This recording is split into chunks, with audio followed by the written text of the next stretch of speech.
progressive. I don't care if we're literally members of the KKK. Every single white person upholds these systems and structures of white supremacy, and we have got to talk about it. No, I think civil rights are for blacks. No, I think civil rights are for blacks.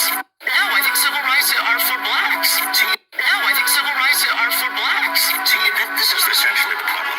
What have we done to the immigrants? We owe black people something. We have a legacy. Immigrants haven't even been in this country. Because the reason people are concerned about the words they use, the reason Americans care about civil rights, the reason we are sensitive to one issue and one issue only, and that is how black Americans were treated in this country. It is because of the legacy of and Jim Crow. Those that do not compare Irish, the new groups, they always get a little bad treatment. Do not compare that to how blacks are treated in this country. You don't get to on the black experience in America. Do not get to do that just because you are a woman, an immigrant. No, the rest of you can go. I think civil rights are for blacks.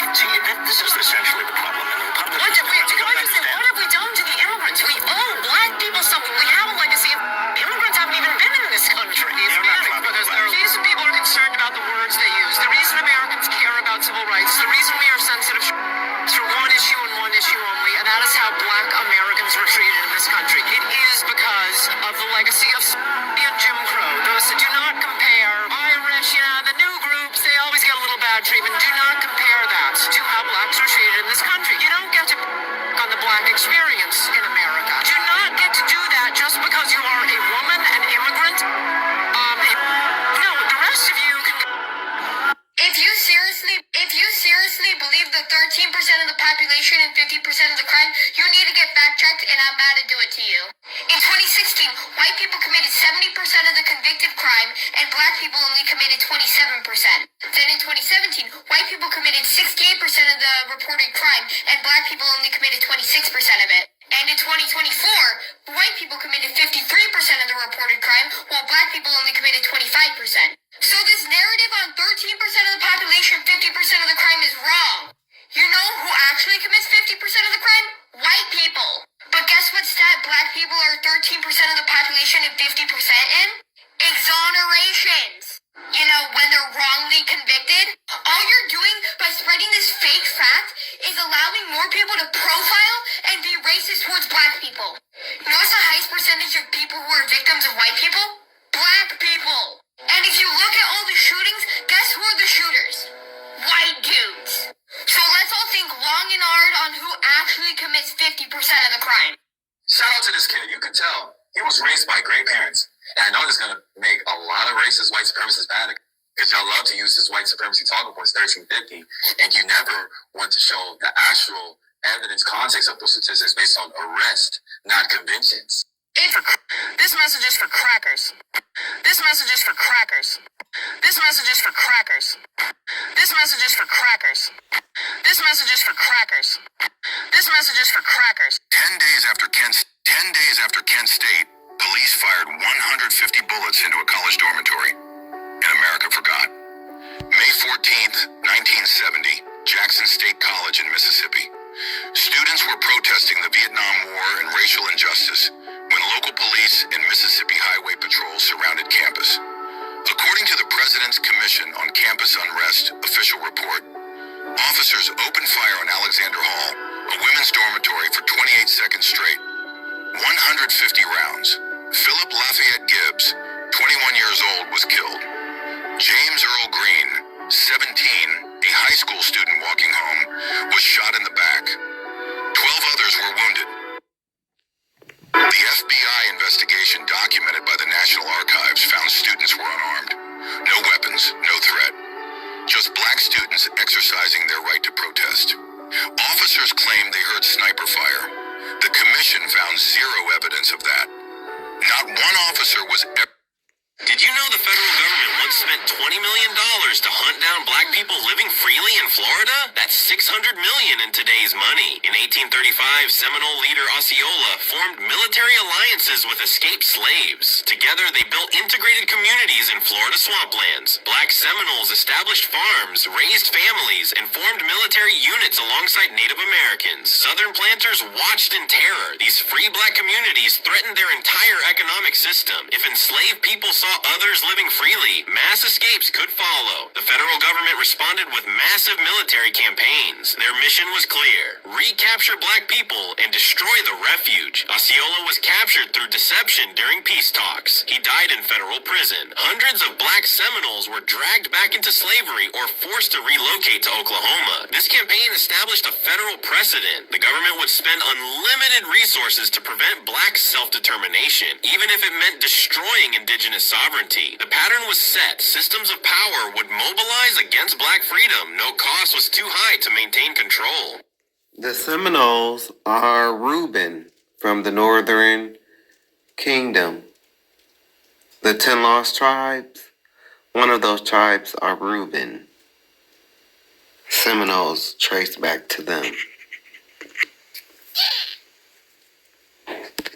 Data from the Bureau of Justice Statistics shows that black individuals in the U.S. make up roughly 13 to 14% of the population and, as of 2023, are victims of over 50% of homicides. While official reports indicate higher rates of involvement in violent crime, sociologists and researchers widely attribute these disparities to structural factors like socioeconomic disadvantages, not race. The statistic that black Americans make up 13% of the population but commit over 50% of murders is often referred to as 13/52 inches or similar, with the 90% figure commonly cited in white supremacist propaganda, which is not supported by FBI data. Black individuals are disproportionately victims of homicide, accounting for over 53% of victims in 2023. Research suggests that crime rates are highly correlated with poverty and neighborhood disadvantage rather than race. Studies indicate that reducing poverty leads to similar reductions in crime across, regardless of the racial makeup of a neighborhood. Research has documented racial discrimination within the criminal justice system, including policing, bail, and sentencing, which influences official crime statistics. 93.6% of sexual abuse offenders were men. 57.5% were white. https://www.ussc.gov/sites/default/files/pdf/research and publications/quickfacts/sexual abuse v21.pdf. Hello, Clarice. Well, we're picking up where we left off. We only got about 24 more riots to go, I believe, from the last time I counted. So I'm going to read these 3. And we going to enjoy it. Let's get into it. Alright, so this is the St. Petersburg, Florida riot. 1996. Let's see what done happened here. They ain't told me nothing. I never knew about this.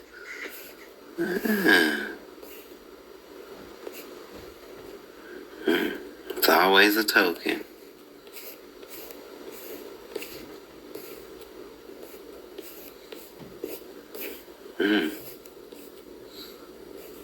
So that's what happened to that van. Okay. You know them shoes ain't gonna protect y'all from that fire. On October 24th, 1996, an 18-year-old black man, Tyrone Lewis, was stopped for speeding in St. Petersburg, Florida.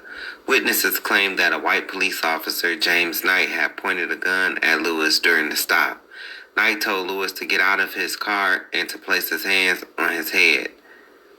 While he did this, the car was still in gear and began to roll forward. This prompted Knight to open fire on Lewis, shooting him to death. I think I did hear about this.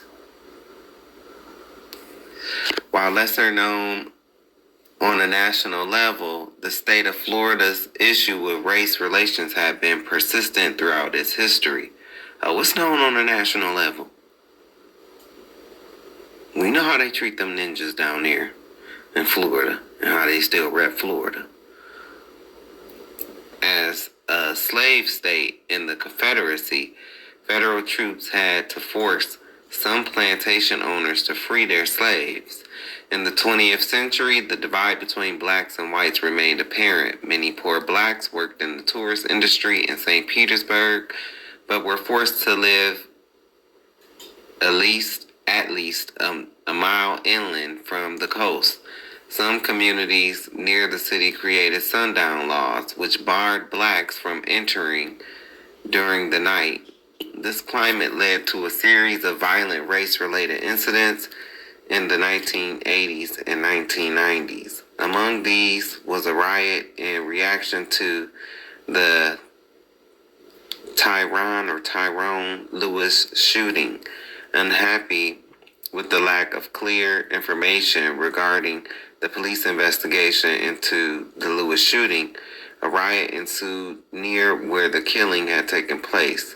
Continuing through the night, the riot resulted in 11 injuries, which included a police officer, 20 arrests, and multiple fires set by rioters, causing an estimated $5 million in property damage. The unrest continued until the local police escalated their presence, backed by the Florida National Guard, which arrived under the orders of Governor Lawton Chiles. The initial reaction of the St. Petersburg Police Department was to suspend Officer Knight for standing in front of Lewis' car. Less than a month after the incident, a grand jury determined that Knight was justified in shooting Lewis, of course, and that the incident was not racially motivated, of course. Of course. This led to a second wave of riots, of course, which began when the police officer Keith Glasgow was shot in the leg outside the headquarters of a black separatist group, the National People's Democratic Uru Movement. The organization blamed the police for causing the confrontation, saying there had been a series of unwanted arrests of its members by local law enforcement. St. Petersburg riot continued to impact the black community 2 decades later. In 2016, members of the Uru movement renamed the site of the shooting the Tyrone Lewis Avenue without the city's permission, while the St. Petersburg police referred to the street name as a slap in the face. Members of the black community believed that the name was justified. This tension illustrated the long-standing tension that remained decades after the riot. Tampa Bay Race Riot, 1967. Members of the youth group known as the White Hats helped disperse a crowd that gathered after a woman was stabbed during a family argument. The White Hats.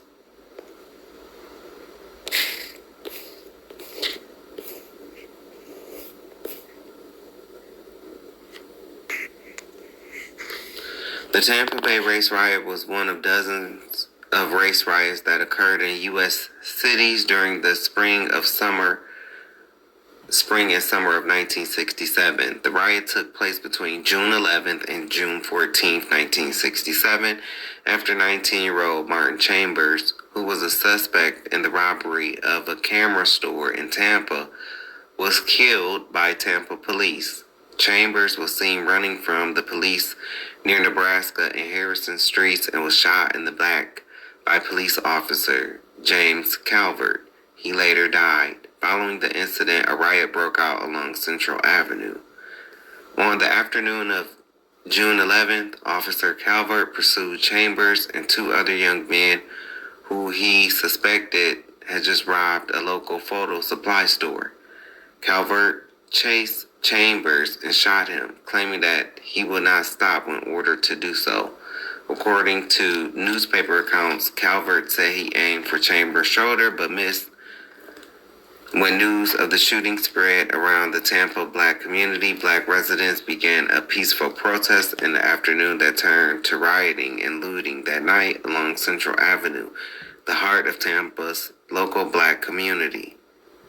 Often called the Harlem of the South because of its many nightclubs that hosted top black entertainers from across the nation. Central Avenue also was home to more than 100 stores, shops, and restaurants.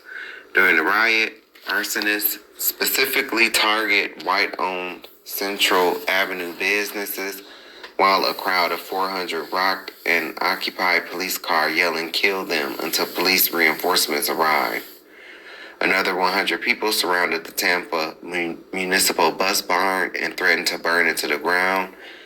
The Tampa Bay riot lasted 3 days. On June 14, 1967, Florida Governor Claude Kirk Jr. ordered 500 Florida National Guardsmen, 235 Florida Highway Patrol troopers, and 250 local law enforcement officers from other jurisdictions to Tampa to help Tampa and St. Petersburg police. The next day, the violence ended. A 2-day investigation by the Hillsborough County District Attorney's Office declared the shooting was justified. Florida State Attorney General Paul Antinori would also claim after his office investigated the incident that the use of deadly force against unarmed Chambers was justified. Oh, he a bitch. He a bitch. I hope the same thing that he felt was justified, I hope that happened to his kids or his grandkids. How about that? And if they alive or if he has any, I meant everything I said. Your daddy or your pawpaw was a bitch.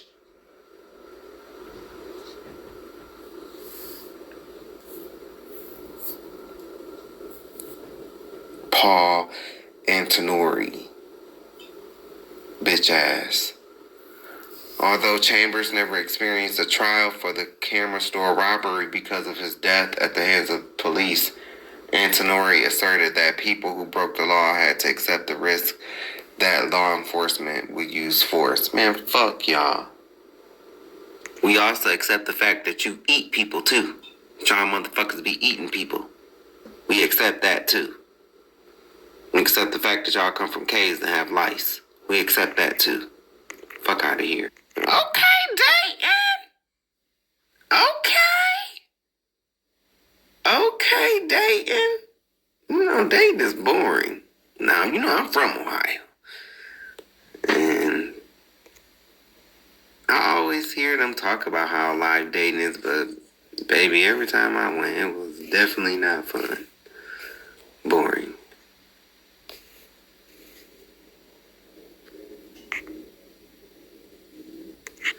The Dayton, Ohio Uprising, 1966.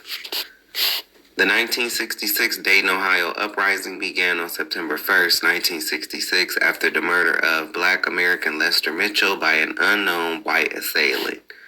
Mitchell was sweeping the sidewalk in front of his bar at 3 a.m. when, according to witnesses, a red car pulled up to Mitchell and a white man shot Mitchell in the face with a shotgun. Witness accounts vary as to whether it was a single white man or a group. According to one witness, Tommy Campbell, all he saw was the red of the car and the barrel of the gun. All I could tell was they were white men. Mitchell was taken to the hospital where he later died from his wounds. Oh, so that's where they got Boys in the Hood. That one scene. Oh, from y'all. Oh, okay. Dayton was one of the most segregated cities in the United States in 1966, with 60,000 black residents crammed into a small and impoverished West Dayton neighborhood.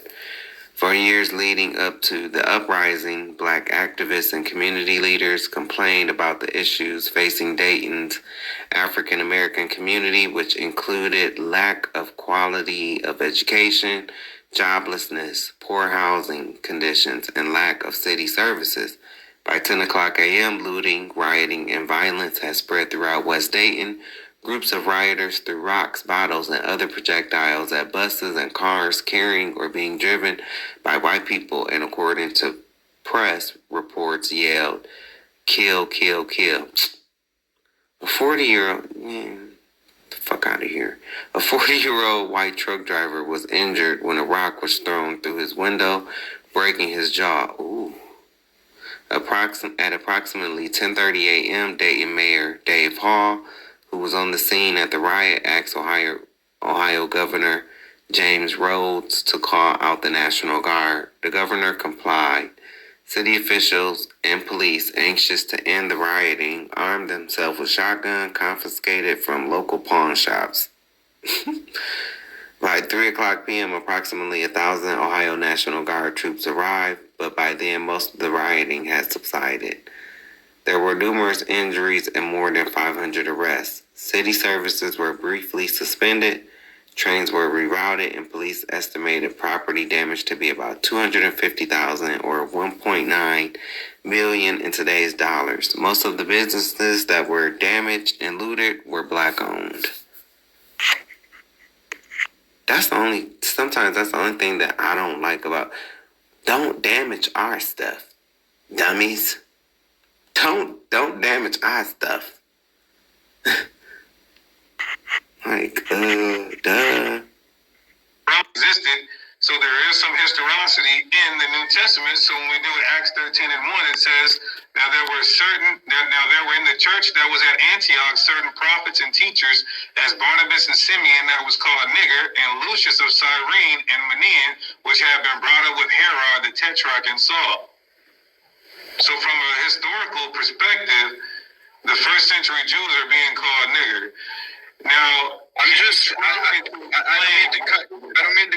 don't mean to cut you off, but I'm not an expert on this, but I also think that there's a country with the way that word is spelled here. There's a country. Isn't that cute? But it's wrong! Yeah, and guess what? That country wasn't established until the 1800s. So this isn't talking about a country. The country of Niger wasn't established until 200 years ago. This is 2,000 years ago, and he's being called nigger. Let me just show you the proper pronunciation. Go to the Greek. Yeah, that's helpful. Yeah, let's go to the Greek here, and let's go to the proper pronunciation. You didn't know that? He said, "Wow." Look, nigger, black. Nigger, black. Now let's get the pronunciation. Strong's G 3526. Niger. So I heard it. You got it. So this is all interesting to me. This is the type of thing that I'm interested in learning from you. So could I ask you a question? Yeah. Wow. Been getting called nigger since since the 1st century AD. Existed, so there is some historicity in the New Testament. So when we do Acts 13 and 1, it says, now there were in the church that was at Antioch certain prophets and teachers, as Barnabas and Simeon, that was called a nigger, and Lucius of Cyrene and Manaen, which had been brought up with Herod the Tetrarch and Saul. So from a historical perspective, the first century Jews are being called nigger. Now, I don't mean to cut you off, but I'm not an expert on this, but I also think that there's a country with the way that word is spelled here. There's a country. Isn't that cute? But it's wrong! Yeah, and guess what? That country wasn't established until the 1800s. So this isn't talking about a country. The country of Niger wasn't established until 200 years ago. This is 2,000 years ago, and he's being called nigger. Let me just show you the proper pronunciation. Go to the Greek. Yeah, that's helpful. Yeah, let's go to the Greek here, and let's go to the proper pronunciation. Wow, yeah. So this time around, the first time around was for the white people. The second time around that I'm playing is for you, Caucasoid, cave-dwelling, European, quote-unquote, ashy nasties. This for you. Black. Nigger, black, now let's get the pronunciation. Strong's G 3526. Nigger. So I heard it. You got it. This is all interesting to me. This is the type of thing that I'm interested in learning from you. So could I ask you a question? And because they say it takes a person, 3 times for them to understand. And it definitely is like that for black Christians. So this third time is for you black Christians. I want you to hear how long you've been being called nigger. Nigger. I'm talking to your ass. Your ass. And my ass too, but your ass. Existed, so there is some historicity in the New Testament. So when we do Acts 13:1, it says, now there were in the church that was at Antioch certain prophets and teachers, as Barnabas and Simeon, that was called Nigger, and Lucius of Cyrene and Manaen, which had been brought up with Herod the Tetrarch and Saul. So from a historical perspective, the first century Jews are being called nigger. Now, I don't mean to cut you off, but Oh, but it's anti-Semitic this, and anti-Semitic that, and anti-Semitic this, but those people aren't even Semitic. Not the ashy nasties. That's a white man. The Sephardic come from Esau, but so they're a different story. But the ashy nasties, which makes up majority of their little population, yeah. I'm not an expert on this, but I also think that there's a country with the way that word is spelled here. There's a country. Oh, it's a country. Oh, okay. I got one more. Isn't that cute? But That's wrong. That's wrong. That's wrong. One more again. Isn't that cute? But that's wrong. Right. That's for all my millennials. Shout out to my millennials. Where'd that come from? Yeah, and guess what? That country wasn't established until the 1800s. So this isn't talking about a country. The country of Niger wasn't established until 200 years ago. This is 2,000 years ago, and he's being called nigger. Let me just show you the proper pronunciation. Go to the Greek. Yeah, that's helpful. Yeah, let's go to the Greek here, and let's go to the proper pronunciation. You didn't know that? He said, "Wow, look, nigger." Wow, yeah. So this time around, Black. Nigger, black. Now let's get the pronunciation. Strong's G 3526. Nigger. So I heard it. You got it. So You got it. That's what he said. Yeah. Many of you that look like that are going to come to that conclusion. Hopefully before the day of judgment. Because when that day comes, it's too late. Only God can judge me. Definitely, we all going to be judged, but that's a very scary mindset to have. Because by the time you make it to the judge, it's too late. The name of the black man whose feet you see dangling above is 16-year-old Lige Daniels. The date was August 20th, 1920. And this picture was taken shortly after his lynching outside the courthouse in Center, Texas. Take a look at the faces of the men and boys standing around underneath his lifeless body. Smiles and smirks. But mostly that self-conscious look that you get when you're posing for camera. Check out these smiles in this picture. Now here's the full picture. Looking at those faces, you would never imagine that they were standing over the burnt body of a man. His body still smoldering from being set on fire. Another black man, Will Brown, dragged out of a courthouse by a mob as he screamed and pleaded his innocence. That's Laura Nelson, a mother hanged from a bridge in Oklahoma in 1911, and her teenage son dangling right next to her. A crowd of people on the bridge posing.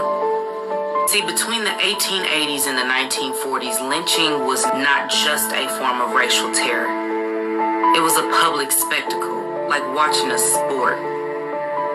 Entertainment. Across the South, Midwest, and West, mobs tortured, hanged, and burned black men, women, and children by the thousands. Crowds of hundreds and even sometimes thousands gathered to watch. When portable cameras became common in the early 1900s, photographers began documenting these events. And they didn't just document the violence. They posed the crowds of people who were eager to be in these pictures.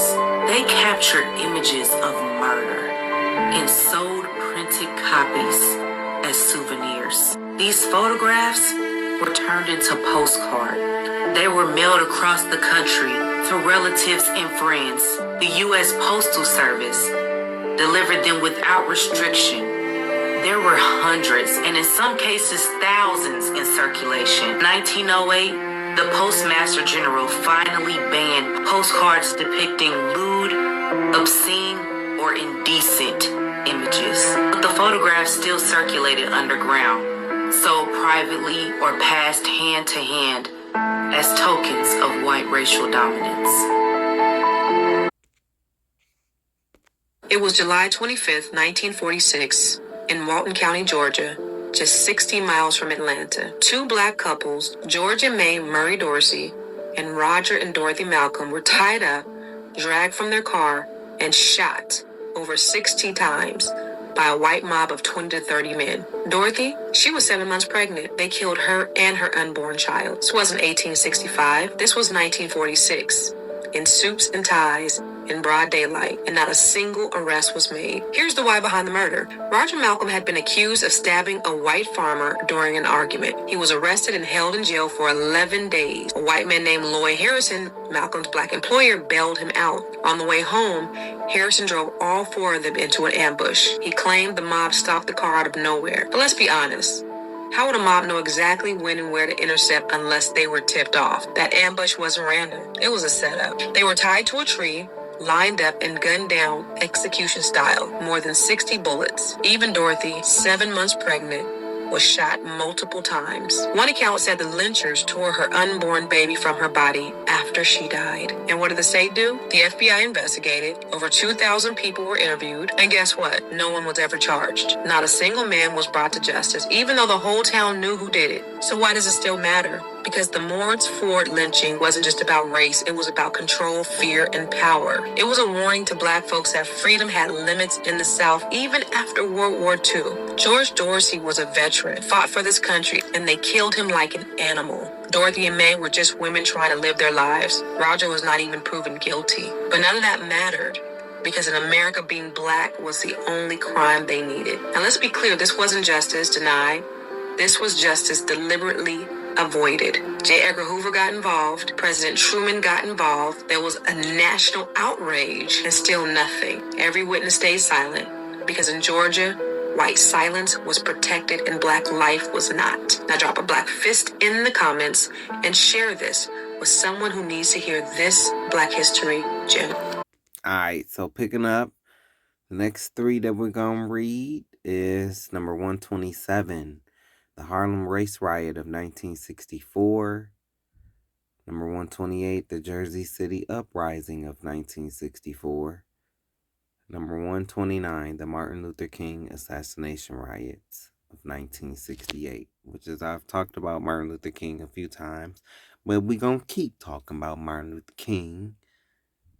Because whatever he did and however he was, he didn't deserve the end result of what happened to him. And I'm definitely grateful for everything that his works did accomplish. All right, so the Harlem Race Riot, 1964. I already done cussed these crackers out over this picture on one of the videos here. These Neanderthals. It wouldn't be nothing without their guns or their weapons or their clubs or anything like that. The original gangsters, how they gang up on people. These are the original gangbangers right here. That's what they are. Peckerwoods with micro penises. Alright, so the 1964 Harlem Riot was one of a number of race-based uprising protests that took place in multiple cities across the United States during the 1960s. As elsewhere, Harlem blacks reacted to racial discrimination, segregation, police brutality, and social injustices that dominated their lives. They resorted to violence to express their disgust with the system, as they should. Ironically, the Harlem Riot occurred just 2 weeks after the 1964 Civil Rights Act was signed into law by President Lyndon Johnson. The act, which outlawing discrimination based on race, color, sex, religion, and nationality, was the most sweeping measure ever adopted by the nation to guarantee racial justice. But what it should have emphasized is that this was for black people, Negro people, African Americans, coloreds, niggers, whatever you want to call us. It's for us and us alone. Not white women, not natives, not Asians, not Irish, not Italians, not the EU-ish. No, us. We can't make that clear enough. Us. FUBU, for us, by us. Don't act like y'all ain't wearing FUBU. The irony lies in the fact that while the Civil Rights Act made it illegal to discriminate against a U.S. citizen based on race or color, the discriminatory socioeconomic systems and structures long in place in the nation did not change with this new law. Of course it didn't. That's why we're reading about Happy White History Month. The Harlem Uprising began on July 16, 1964, when 15-year-old James Powell was shot and killed by white off-duty police degenerate Thomas Gilligan. The Harlem community was infuriated by the murder, which it viewed as an unnecessary example of police brutality. Many Harlemites, all right, Israelites, Black Harlem, were convinced that degenerate Gilligan was a war veteran and experienced police officer could have found a way to arrest and subdue Powell without using deadly force. The first 2 days following the shooting saw peaceful protesting in Harlem and other areas of New York City, New York. However, on July 18th, some of the protesters went to Harlem police station calling for the resignation or termination of Officer Gilligan. Police officers were on guard outside the building, and as tensions grew, some in the crowd began throwing bricks, bottles, and rocks at the officers, who waded into the crowd using their nightsticks. When word of the confrontation spread, rioting ensued first in Harlem and then spread into Bed-Stuy, the Black and Puerto Rican section of Brooklyn. Brooklyn. Do not mess around in Brooklyn, man. Do not. Welcome to Brooklyn. Put your lighters up. Brooklyn was nice, man. The race riot in the two boroughs of New York City lasted 6 days. It included breaking windows, looting, vandalism, and setting a variety of local businesses on fire. When the rebellion ended on July 22nd, one black resident was killed. There were more than 100 injuries, 450 arrests, and around $1 million in property damage. The Harlem Uprising was the beginning of a series of violent confrontations with police in more than a dozen cities through the North, including Philadelphia, Pennsylvania, of course, Philly, and of course, New Jersey. Oh, you know New Jersey. Oh, you know New Jersey. Okay? Just New Jersey. Just put the whole Jersey on there. Cause all the cities is off the hook. New Jersey, cities of Jersey City, Patterson, and Elizabeth, home of The Voice. Home of The Voice. Who belongs to us, black people. So, yeah, that's our black history. The Voice. Whitney. No, I'm sorry. Whitney's middle name is Elizabeth. She was born in Newark. But she's still the voice, though. She's still the voice. And she's still ours. Black history. But you know, y'all had your white history with Dolly Parton. You know, I mean, that's nice. You know, that's nice. They couldn't understand it, and I tried to make them see what is only poor, only if they choose to be. Now, though we had no money. See, I like all kinds of music. Y'all wouldn't even expecting that, huh? Right. I like Dolly. See, we accept y'all. We accept you, and that's to our own detriment. Even after all the bullshit that y'all have done to our people, we still accept you. And even though, you know, it's a little bland, we can get down with Dolly. Because The Voice is going to take it and turn it into a masterpiece, as she did. As well as Chicago. I mean, you can't forget about Chicago. I mean, because you know how they is in Chicago. Definitely don't forget Chicago, because you know how they are. They will shoot up everybody. Dixmoor, Illinois, making it the most violent. See, they already said it right there. Chicago, most violent. I'm just playing. Making it the most violent in terms of urban rioting since 1919. These rebellions, as well as civil rights protests, mainly in the South, helped designate the summer of 1964 as the Long Hot Summer, which is, I've been talking about in previous videos, the Long Hot Summer. And you know what? Hey, man, learn how to laugh.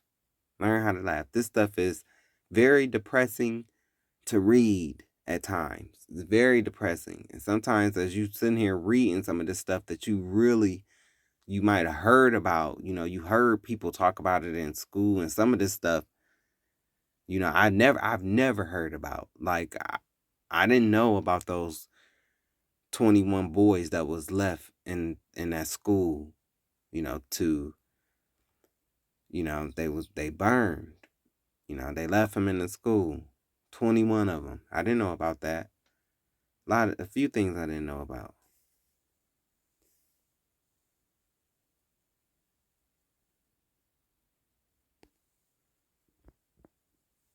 Okay, Miss Stoltz.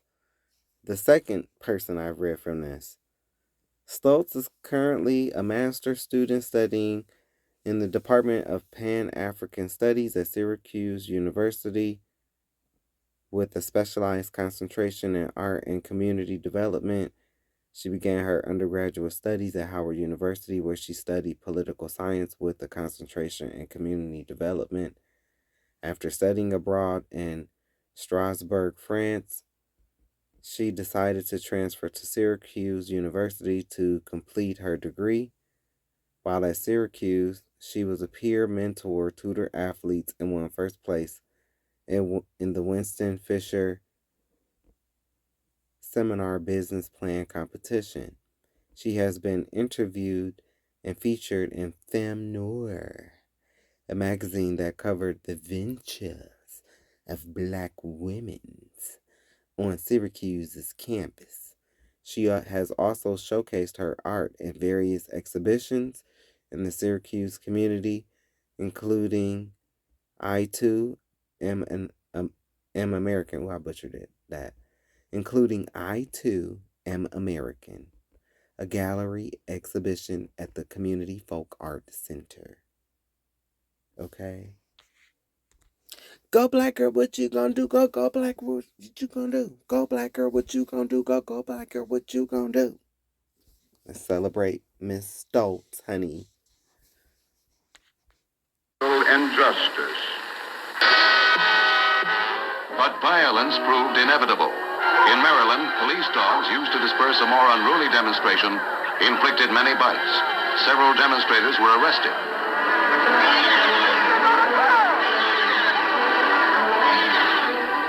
White supremacists and Klansmen moved openly in the 10 South. The day of the sit-in, the lie-in, the crawl-in, the cry-in, and the beg-in is outdated.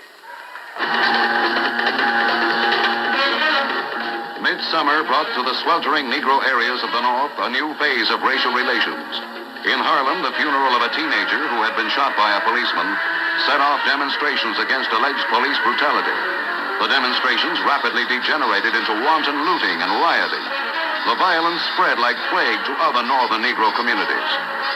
In Rochester, New York, gangs of youths who had taken virtual control of portions of the city were not subdued until squads of state police moved in to assist local officers.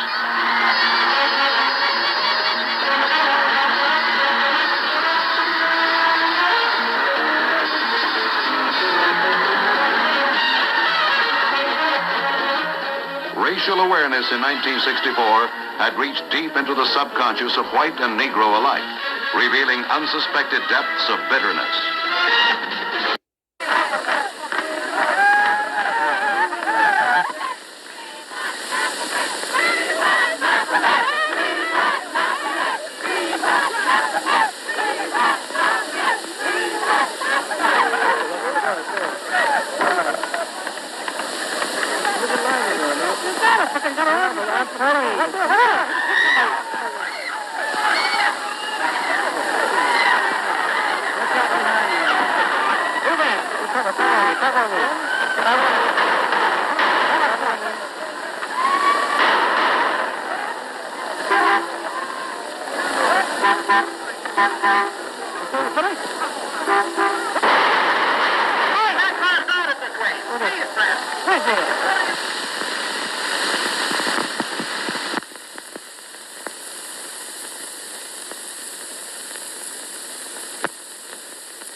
Happy White History Month. Happy White History Month. This is what you are known for. Happy White History Month. This is your past. This is what you do.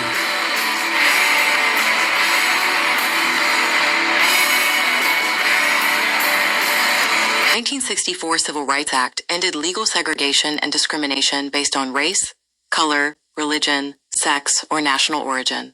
It outlawed discrimination in places like schools, hotels, and restaurants, and in employment and programs funded by the government, impacting Black people and reducing racism.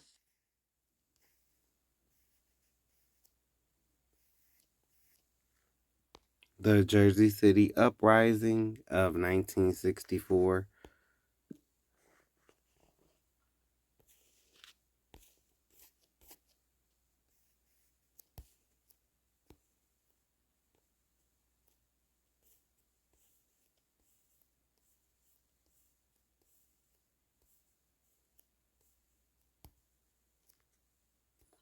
Who was to blame for violence? Oh, that's easy. White people.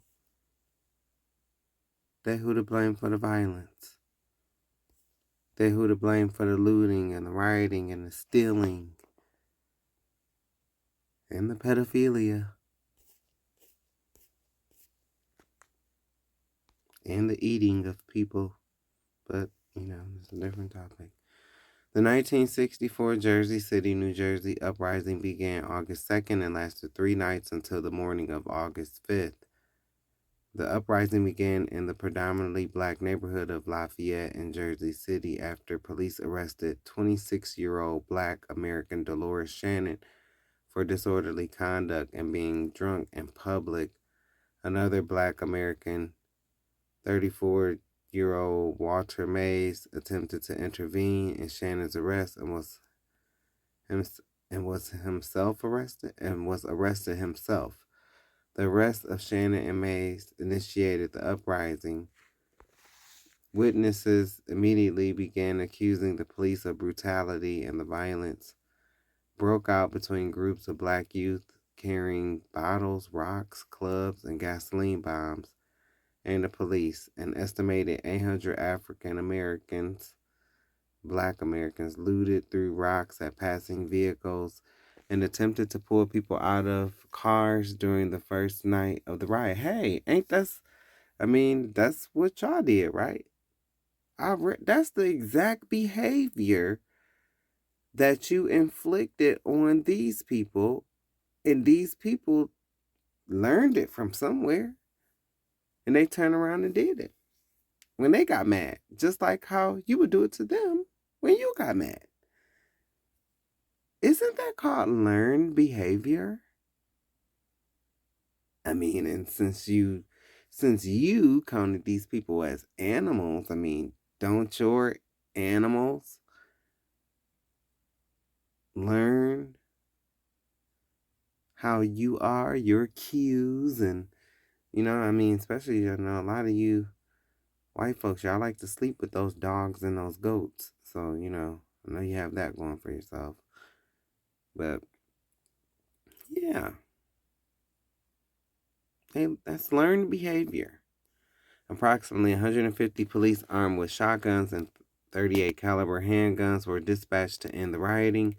30 people, including 10 officers, were injured. 3 white people were injured after being pulled from their cars and beaten. Damn!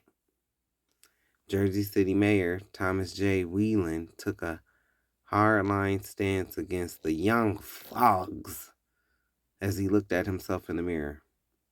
He held responsible for the violence and promised to crush the uprising. Whelan's tough, no-nonsense approach brought praise from President Lyndon Johnson and New Jersey Governor Richard J. Hughes. Rioting continued on August 3rd as Jersey City Councilman Fred Martin, Corps Chairman John Bell, NAACP President Julian Robinson, and local clergymen met with city officials, including Mayor Whelan. or Wayland, whatever the hell his name is, arguing that a long history of neglect, abuse, and disenfranchisement to the Black American community had led to the outbreak of the rioting. The community leaders asked the mayor to improve recreational facilities for Black youth, hire more Black policemen, and provide more employment opportunities for Black people throughout the city. I read this already. I don't know, but I'm going to keep on reading. I'm going to read it again. The meeting lasted 26. You goddamn right. Happy White History Month. The meeting lasted 26 minutes. But Wayland, whatever hell his name is, and the community leaders could not come to any agreement on how to move forward. Living conditions and job opportunities for all in the city were poor, and according to Wayland, whatever the hell his name is, the city was not in financial shape to promise any sweeping changes. Wayland, whatever the hell his name is, also claimed that the riot was the fault of a small minority of Black youth and not a symptom of long-term socio-economic problems within the city. Oh yeah, because then we find out that your funky ass is not a good leader. Oh, so yeah, blame everything on these Black youth to keep the spotlight off of you and your funky ass job you doing in the city. I get it. By the evening of August 4th, over 400 police officers attempted to stop the rioting. At the same time, local clergymen drove through neighborhoods asking for an end to the violence and letting people know that one of the demands by the protesters had been met. 2 local parks were going to be reopened. Oh, whoop-de-doo. Rioting ended on August 5th. At least 46 people were reported injured, 52 people were arrested, and 71 stores and businesses were damaged. Where we lived, we went to H Street. That's where we went shopping. We didn't go all the way downtown to Woody's, down on F Street, G Street. Sometimes you would, but most of our shopping was done right there. And that's where we shopped forever. And coming home that afternoon on the bus, our shopping area was on fire on both sides. Everybody started screaming, so upset. It was burn, baby, burn. I literally thought the world was coming to an end. I really, really did. And on top of that, I was pregnant. I don't know what will happen now. We've got some difficult days ahead. But it really doesn't matter with me now, because I've been to the mountaintop. I don't mind.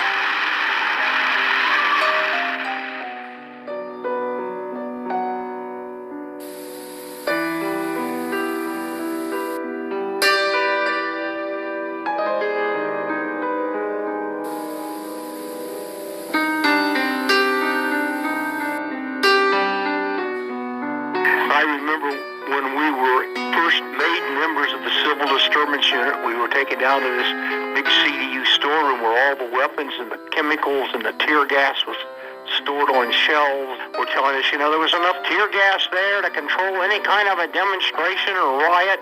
Well, in 1968, we ran out of tear gas the very first night. Damn. We could look down on 14th Street and everything was on fire. My mother came out and she started crying because she thought the world had ended. Fire trucks wouldn't stop because people were throwing bricks at it. It was a horrific scene.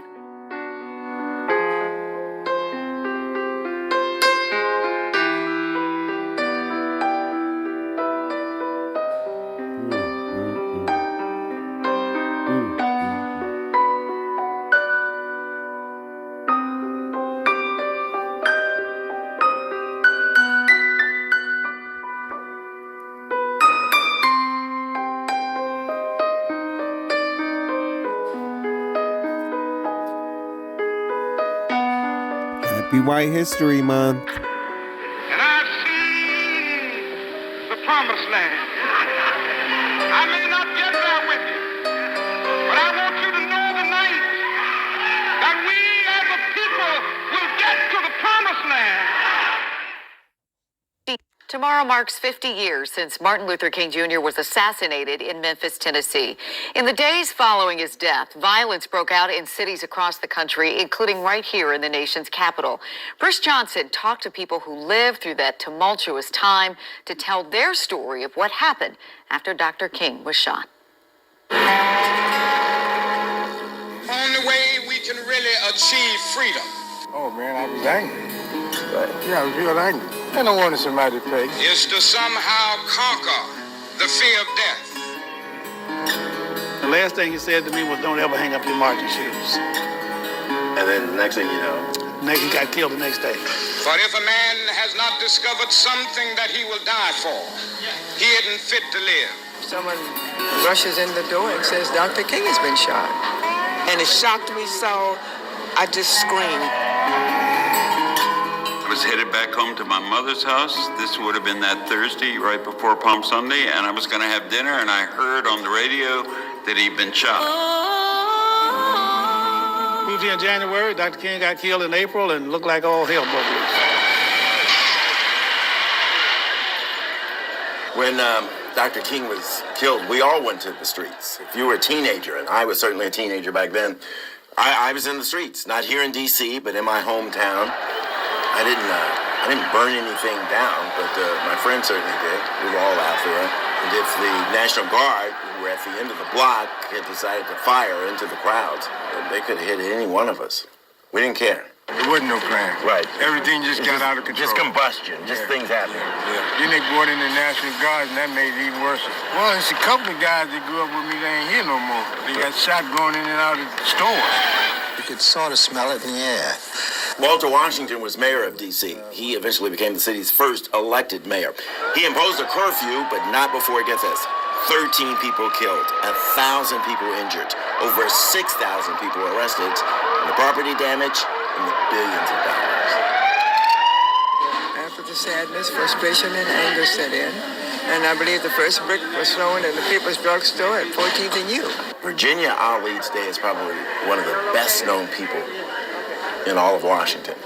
Back then, she was a young woman in her 30s, and along with her husband, Ben Ali, they were running a small restaurant store. And we were pretty well established in the community. Ben did write on that window in the big marker, Soul Brother.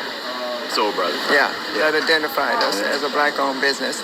I think other people did it as well. You see that guy right there? Do you recognize him? Yes, I do. Bobby Walker babysat me the night of Martin Luther King's death in that rectory, opened up the drapes and said, "You ain't going nowhere tonight." Bobby Walker was a member of a Catholic church, St. Paul and St. Augustine, right there in the area.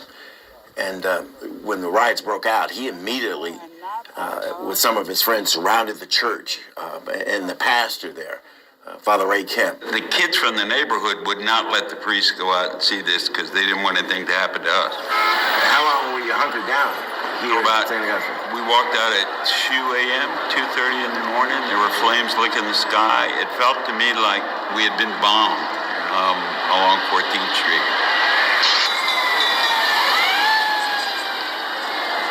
I think for the black community, it was what made these communities erupt was that people just thought there was no way, they had no other recourse. A lot of people who've arrived in D.C. in the last 20 or so years, they don't know much about Frank Smith, and his soft voice can be deceiving, but Frank Smith was a young warrior. When I moved to Washington, D.C. in January of 1968, having completed 6 years of service in Mississippi in the Civil Rights Movement with the Student Nonviolent Coordinating Committee, picketing and marching and going to jails to some of the best jail houses in Mississippi and Alabama and Georgia. He was a young member of the Student Nonviolent Coordinating Committee, SNCC. I had seen a lot by then. I was in Mississippi when Meg Edwards got killed. I was there when I went to the funeral for the 4 girls that got bombed in Birmingham. You know, I've seen a lot of tragedy. Frank Smith says he wasn't surprised when he heard that Dr. King had been killed. And from talking to him, I gather He didn't think Martin Luther King was all that surprised that he was going to be killed. Dr. King had moved from Montgomery, Alabama, because his house was bombed. His family was bombed there. Moved his family to Atlanta so he could to make them a little bit safer. He chose to stay. He chose to stay and fight because he believed it was his mission. It was his calling. Like anybody, I would like to live a long life. Longevity has its place. But I'm not concerned about that now. I just want to do God's will.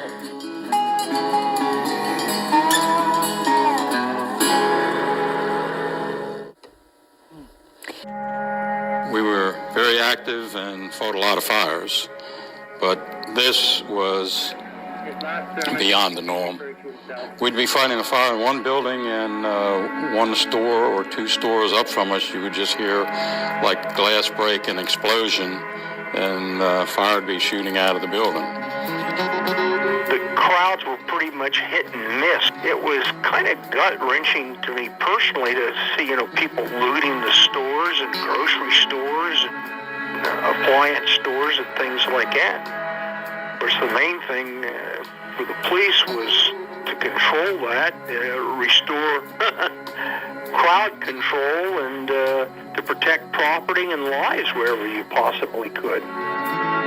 But as I look back on the destruction that occurred, the one thought that continued to come into my mind is that where will the people that lived in these areas now shop for food, get their milk, and all of the other things that you do in any neighborhood?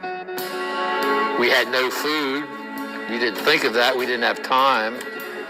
Now, one time, some grandmother came out in her silverware, poor woman, but he cut the crust off and made us like 4 sandwiches and apologized. She said, I don't know what's going on, but I see you all don't have time to eat, or obviously.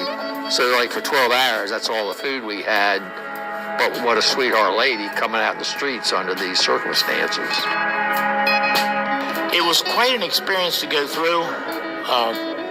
After the experiences in the riots, you never ran across any fire after that that really excited you or anything because you'd seen it. A lot of things in your career, you remember fires and places and incidents that happened, but I don't think there was anything that rivaled the experience at the time of the riots. Well, don't fuck with us, and we won't fuck with you. No, but that's what your racism cost you. Anyway, the King assassination riots were a series of more than 100 cases of civil unrest that occurred in the wake of the death of Dr. Martin Luther King Jr. This turmoil was apparent throughout the nation as racial tensions rose to a volatile level. Different degrees of unrest were seen depending on the city in which it took place. On April 4th, 1968, civil rights leader MLK Jr. was assassinated in Memphis, Tennessee. The news of his assassination led to an outpouring of different emotions from blacks around the United States. The assassination was also a catalyst for civil unrest, and many took to the streets to express their grief and anger in the form of marches and protests. Not all of these demonstrations remained peaceful and in some instances turned violent. Some of the most notable riots occurred in Baltimore, Maryland, Chicago, Illinois, Louisville, Kentucky, New York City, New York, and Washington, D.C.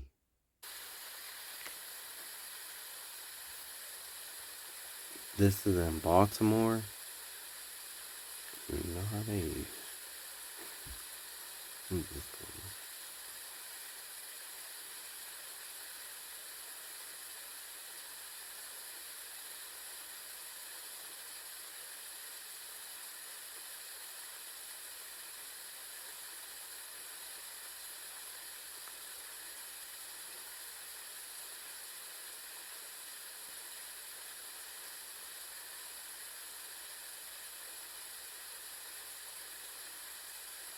Oh. So I guess we see why Claire told Vanessa not to go down to Baltimore to see the wretched. Mm.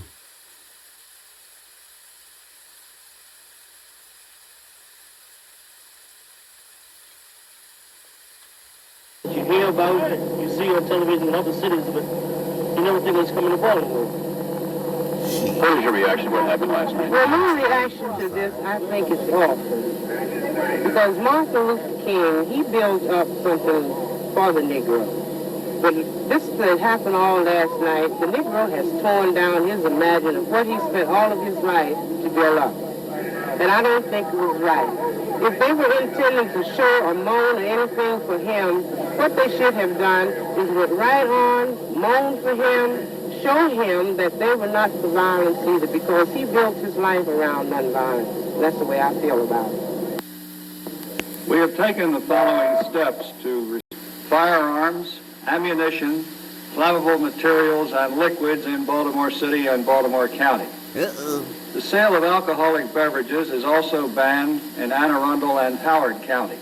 Don't do that. Every available unit of the Maryland National Guard has been fully mobilized and deployed within the city. In addition, at 6:11 this evening, I requested federal reinforcements to further secure the city. Attorney General Ramsey Clark agreed to immediately dispatch the troops. They should now be taking positions in the critical areas. Okay. I mean, Baltimore is used to hearing this. So, they know the procedure. So, I'm going to just spare them.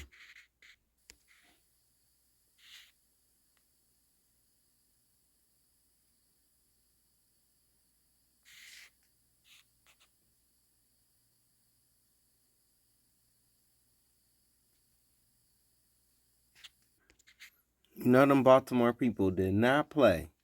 The unrest in Baltimore came into motion on Friday, the day after King's assassination, but tensions had been building beforehand due to frustrations in the black community. Thousands of National Guard troops, 500 Maryland police, and numerous federal troops were brought to the city in response to the events. The riot resulted in more than 4,000 arrests. Damn! You see how they do it? I told you. People is dangerous. And over 1,000 businesses have been burned or looted. 13.5 million in damage was sustained in the city. In Chicago, riots also began on Friday, April 5th, and occurred primarily on the city's west side. The scene in Chicago was characterized by looting, arson, and violence. 3,000 Illinois National Guard troops were ordered into the city to help police and Cook County Sheriff's deputies keep the peace. The unrest in Chicago led to 11 deaths and over 100 destroyed buildings. The events in Louisville took place in May. They were instigated in part by King's assassination, but also by the fact that the police department reinstated a white officer involved in the beating of a black man after a brief investigation. Numerous troops of the Kentucky National Guard tried to quell the violence taking place in Louisville. Over 400 arrests were made and $200,000 in damages resulted from what had happened. Although damage, looting, and violence did occur in New York City, they were primarily mitigated in part by the actions of the city's mayor, John Lindsay. Mayor Lindsay went into Harlem, interacted with his residents, and calmed the people by saying he was sorry about what happened to Dr. King. In Washington, D.C., the riots began on the same day Dr. King was assassinated. The unrest in the nation's capital led to over 1,000 buildings being burned and $27 million in damages. Numerous National Guard troops and Marines were called into D.C. to help maintain order. President Lyndon B. Johnson condemned the assassination of Dr. King. He initiated a series of legislative acts that many in the White House believed would improve conditions for Black Americans in the inner cities. Yeah, right. The Fair Housing Act, passed by Congress on April 11th, 1968, was one such measure. Congress, however, rejected the rest of Johnson's proposals, believing the president did not do enough to suppress the urban violence. The King assassination riots added to the numerous riots that occurred in Los Angeles, California in the 1960s, such as the Watts riots in 1965, I'll be talking about that shortly. King's death was superimposed upon other racial issues already facing many cities, and to many Blacks, it seemed the rejection of his nonviolent approach to racial reform.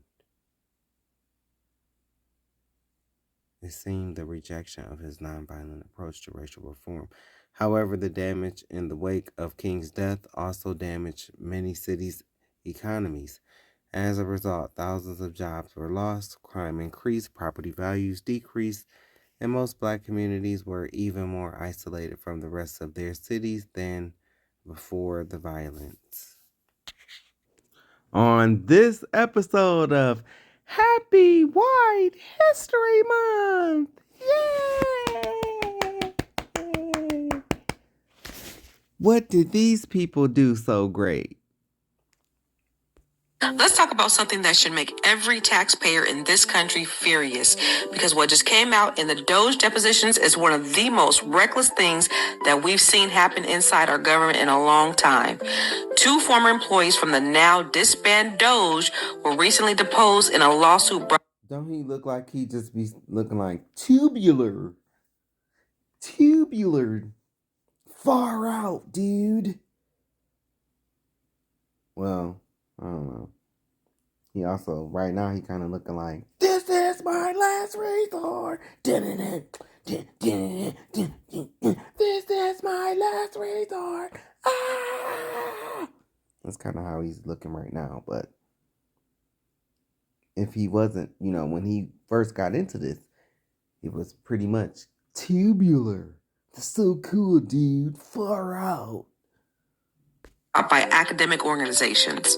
Their names are Justin Fox and Nate Kavanaugh. They had no government experience. They were not policy experts, economists, or historians, or grant administrators. Yet they were brought in under Elon Musk, who had been giving sweeping influence by an incompetent administration. One of the tools used to help determine which programs lived and which ones died was ChatGPT. Wow. Calabunga! Now let that sink in. Programs that take years to build, programs employing thousands of scholars, researchers, archivists, and educators. And these inexperienced imbeciles were running grant descriptions through an AI prompt asking one question. Does this relate to DEI? If the answer came back yes, the program will be flagged to be cut.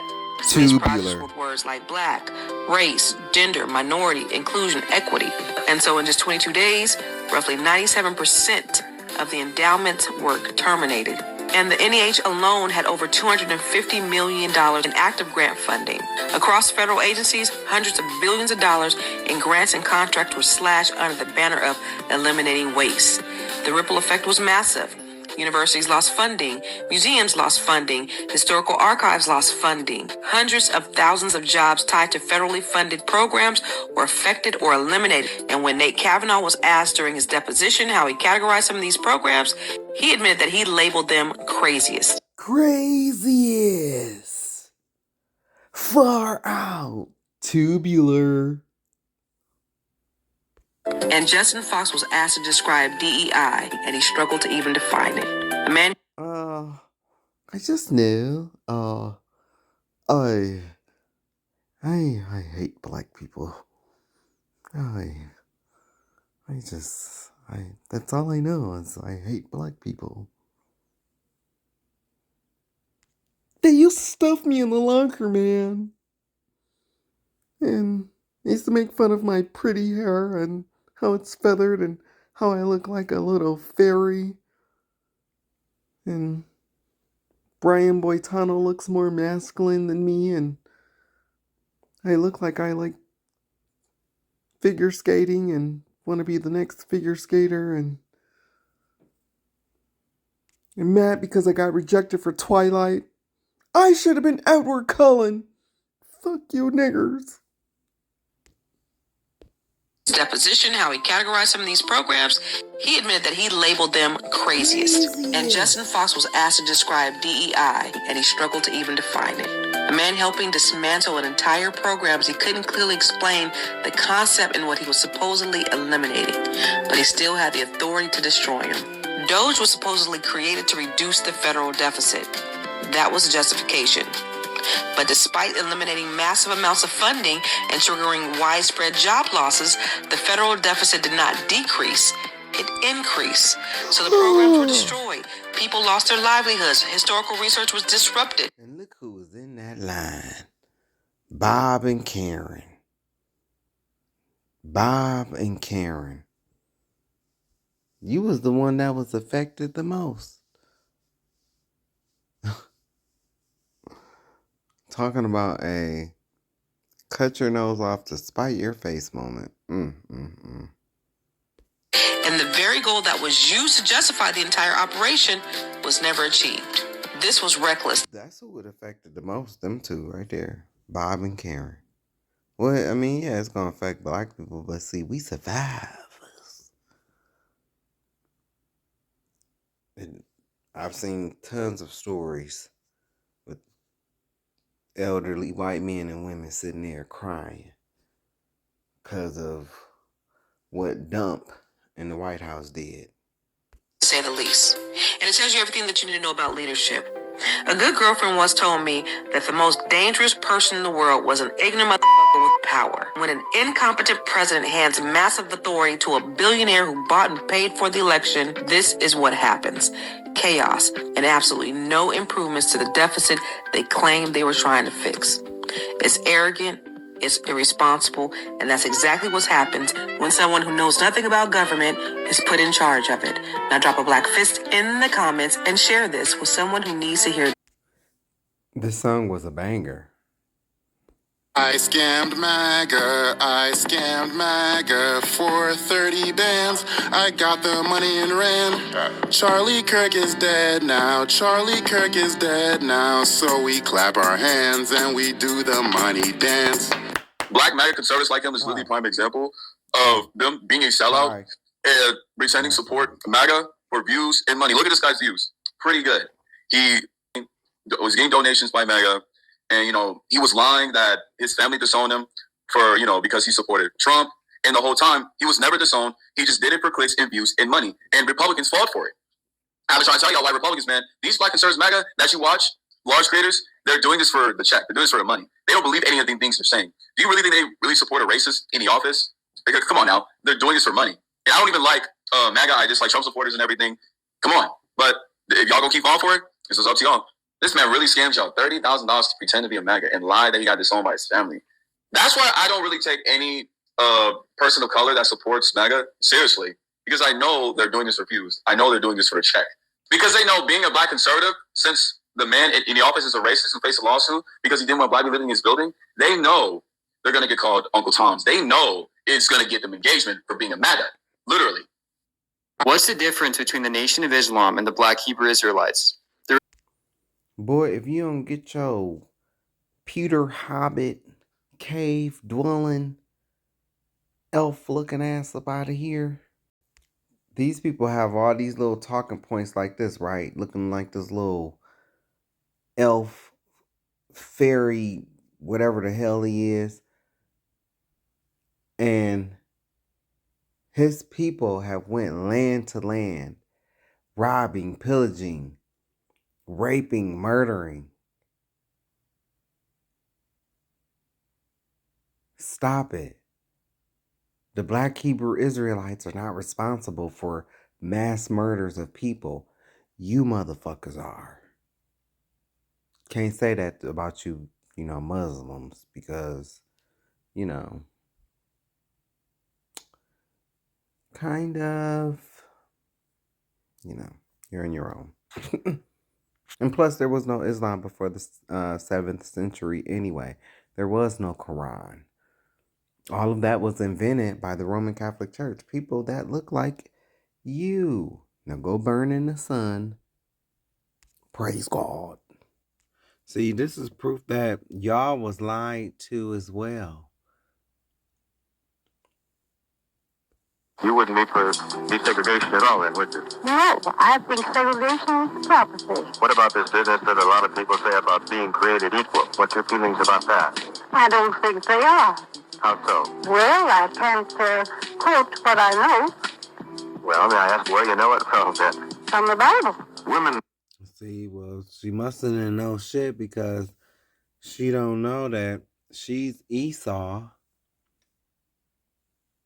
And it's just like, these people are so dumb. You walk out into the sun and you burn in the sun. Like, the earth does not like you. Nobody on the face of the planet likes you, really. All the other races hate you. Like, how could you not know that you are Esau? There's no repentance for you. Even though you sought it with tears. But listen to this next bit. This old dog face ass hussy. Members were asked why they had joined the Klan. Because it stands for white supremacy. Fuck you, you cracker ass white bitch.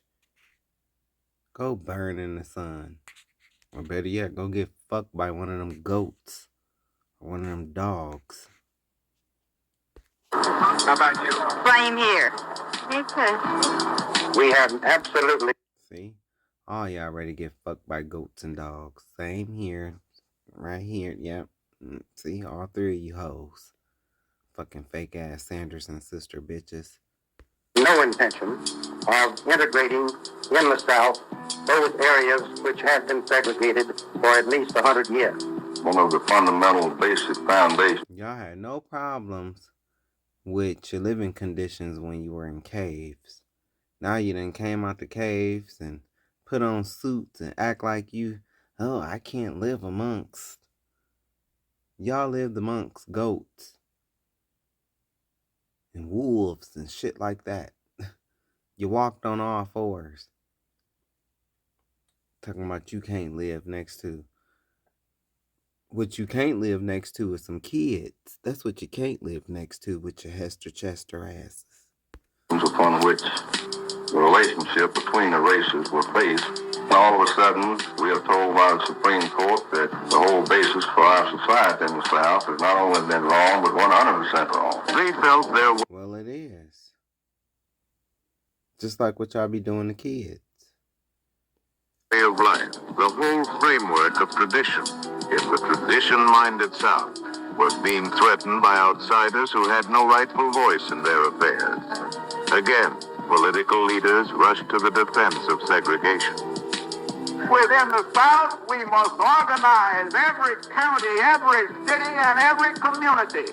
When groups can control the Supreme Court and control the President of the United States, I don't have to tell you that they must be reckoned with. You are not going to permit the NAACP to take over your school. Negro rights organizations were not demanding immediate desegregation throughout the South. That motherfucker couldn't even stand up in the straight position. Like, did you see his neck? It's all hunched over. But you worried about somebody coming into your schools with your hunchback ass. But many Southerners thought they were. Some answered never. From others came a plea, give us time. It took them 75 years to tell us what we ought to do. Looks like they ought to give us 50 years to comply. That'd be reasonable, wouldn't it? We could live with that. But of the 10 million Negroes of the South, you couldn't live with that. We should have left you motherfuckers in them caves. That's what we should have did. Should have never taught you motherfuckers how to read, write, or bathe. And we see how, what you did with the bathing aspect of things. Shit, we taught you to wash below the knee and wash your feet. We told you to wash below the knee and wash your feet, and you don't even do that shit because y'all used to being animals. 50 years sounded like an awfully long time. The Supreme Court had left the date of desegregation up to lower federal courts. The right time to desegregate in West Texas, the court reasoned, might not be the right time to desegregate in Mississippi. State houses of the Deep South, there was no acknowledgement of the question when, no discussion of how best to cushion desegregation. Governor Coleman of Mississippi made his position clear. When my successor stands on this same spot to assume his official oath, will still be in full force and effect in exactly the same manner and form as we know it today.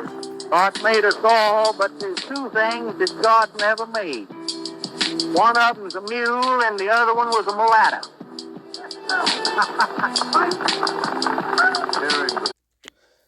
The Nashville Race Riot, 1967. And y'all see who that is. The Nashville Race Riot occurred on April 8th, 1967, when Black American students from Fisk University in Tennessee A&I University, now Tennessee State University, rioted along Jefferson Street, leading to many injuries and arrests, as well as extensive property damage. The Nashville Race Riot was one of many race riots that occurred in the U.S. cities during the spring and summer of 1967.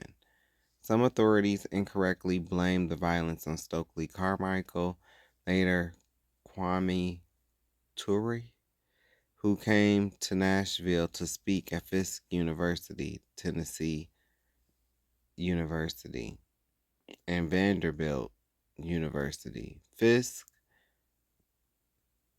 and Tennessee University official attempted to prohibit Carmichael from coming to their college campus to speak to the students. In protest, Fisk University students threatening to move the event of Carmichael speaking to a nearby church. Tennessee A&I University students was planning to hold their own rally for him speaking outside their college campus if he couldn't speak inside. On April 6, 1967, Carmichael spoke at Fisk University, urging them to become involved in the growing Black Power movement. Black Power! Black Power! Black Power! The next day, Carmichael spoke to the Tennessee A&I University students at Keene Hall, where he encouraged the students there to organize and take economic control of the Black American community in Nashville, which he claimed was one of the goals of the Black Power movement. This reminds me of that one episode off of A Different World. On April 8th, 1967, Carmichael gave a similar speech at Vanderbilt University. Later that evening, a riot erupted around North Nashville, where Fisk University, Tennessee State University, and Meharry Medical College were located. The riot started when a Black manager of the University Inn, a Jefferson Street restaurant, called the police to remove a drunken, disruptive soldier from the establishment. Once the police arrived and removed the soldier, Fisk University and Tennessee A&I students started an impromptu picket line around the University Inn. More police were called to the scene, and this time they were met by students throwing rocks at them and at passing cars along Jefferson Street. By the end of that day, April 8th, 14 people were injured, including an 18-year-old man who was shot in the leg. The riots continued the following day at Tennessee A&I University, where Molotov cocktails were thrown through the windows of several businesses, including a liquor store, a gas station, and a barber shop. At least a dozen people were injured, including Tennessee A&I student who was shot in the neck, but fortunately no one was killed. An estimated 40 people were arrested during the second day of the riot on April 10th, 1967. Nashville Mayor Beverly Briley called for an end to the violence and greatly increased the police presence in the area. Mayor Briley also blamed Carmichael for causing the riot, even as he and other Nashville civic and political leaders ignored both the poor condition of the black neighborhoods in North Nashville and the long-standing resentment against the Nashville police by black residents. Regardless of the actual factors causing the riot, it ended on that day, April 10th. So this is a Tucson race riot of 1967. Let's take a look.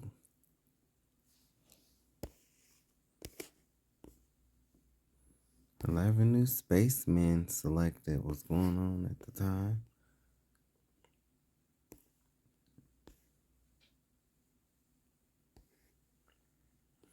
Arizona can collect taxes on property.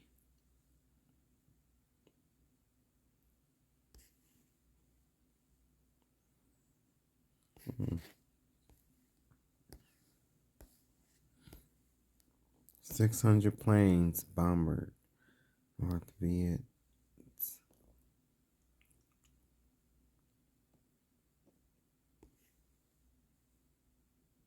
I'm sorry. It's late and I'm getting tired. Y'all know I worked an 8-hour shift today, and I'm reading this to you.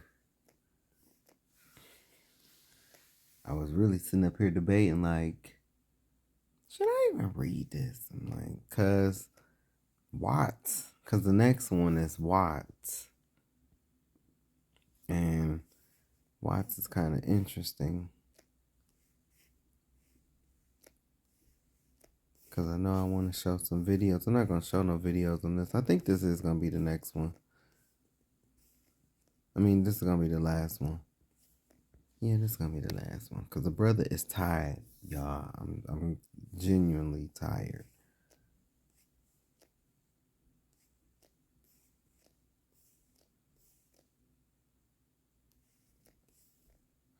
U.S. official checks liberation school poverty war linked with racial rioting.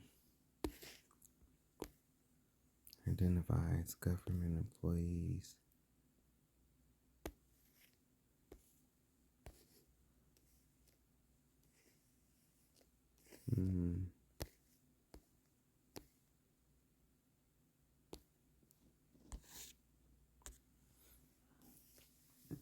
Few people are aware of the race riot that occurred in Tucson, Arizona in 1967. The riot was caused by the arrest of an unidentified black 14-year-old a few days before, from July 23rd to the 25th, in the north side of the city within a 4-mile area between 4th Avenue and Seneca Street. 200 young black people gathered to protest against the Tucson police force. Rocks were thrown at police cars and buildings, and with the worst damage to a Crown liquor store by approximately 60 rioters. Nothing was stolen but 25 Tucson patrol officers, member of the Arizona National Guard, and firefighters were called to the scene. There was, according to the Los Angeles Times, minor violence on the 25th of July, and at least one. What?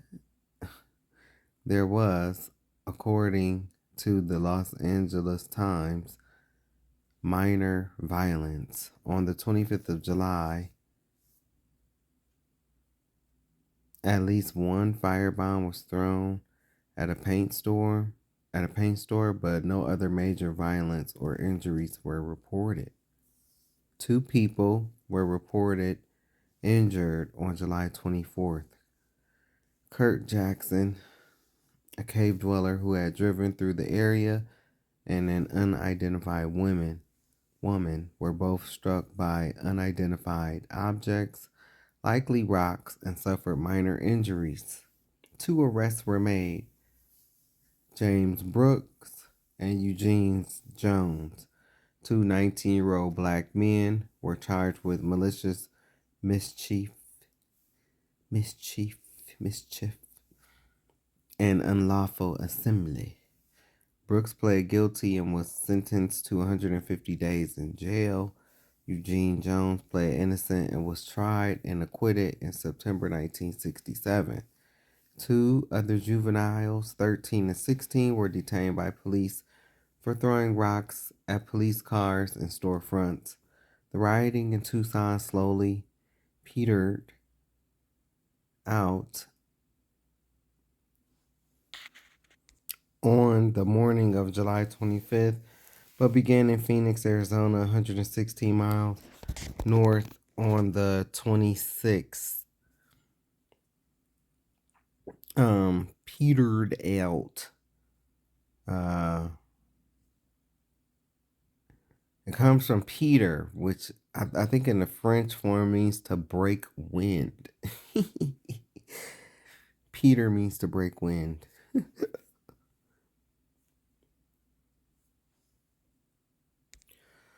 When the riot ended in Tucson on July 25th, the day was devoted to discussing why it had happened and working toward a solution.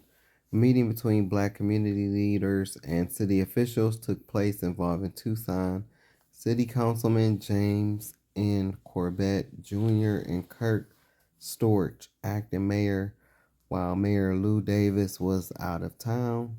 Chairman of City Commission on Human Relations, Reverend Paul David Shallin, president of the local NAACP branch, Robert Hora, and the chairman of the local Congress of Racial Equality Corps, George Bowden.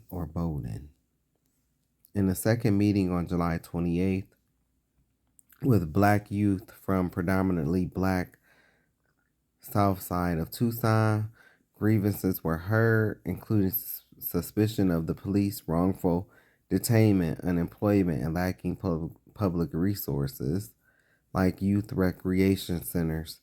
Tucson officials conceded to leaving the recreational Mirasol Center open until 11 p.m. so that black youth will have a safe, equipped place to play and hang out with friends without taking to the streets and being seen as threats by police.